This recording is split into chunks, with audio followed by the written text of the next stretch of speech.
Hi, my name is Dan, and welcome to my channel.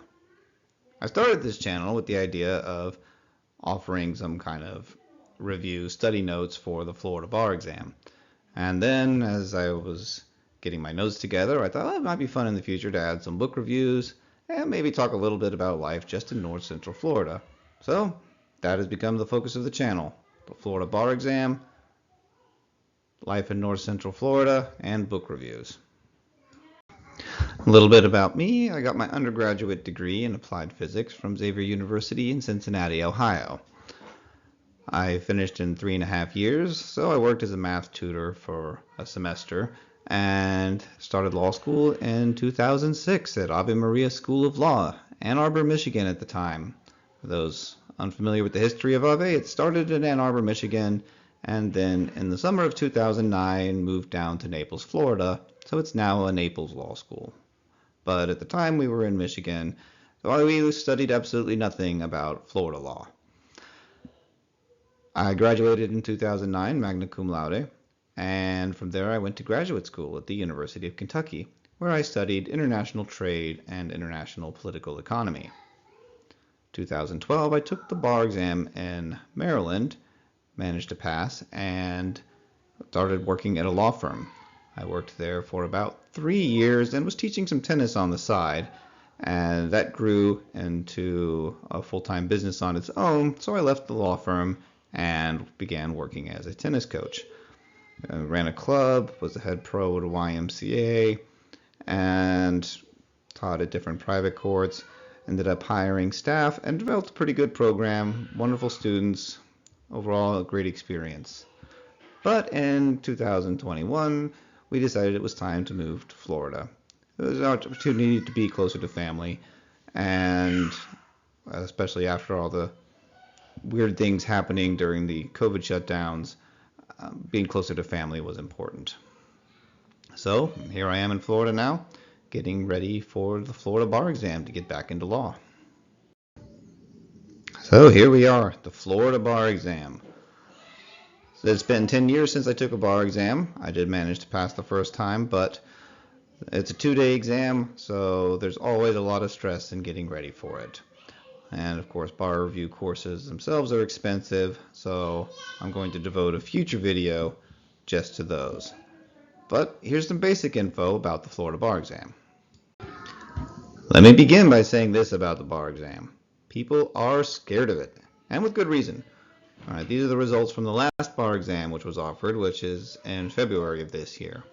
As you can see, the passage rates are not great. These are only the stats for first-time test takers, where we have less than 50% of students graduating from Florida schools passing. The group that actually did the best were attorneys coming from out of state, who managed to pass at around 56%. If you look at the overall pass rate, including repeat test takers, the passage rate was below 40%. So it's a difficult exam, and many great attorneys have failed it the first time. But my goal is, of course, pass the first time. The Florida bar exam is a 2-day test. The first day tests Florida-specific subjects, and it has a combination of both multiple choice questions and essay questions. There's 3 hours devoted to each section, so 6 hours on day 1. 6 hours on day 2 will be devoted to the MBE, the multi-state bar exam, and this exam is taken in almost every state. I believe Louisiana might not take it, but otherwise every state takes the multi-state bar exam.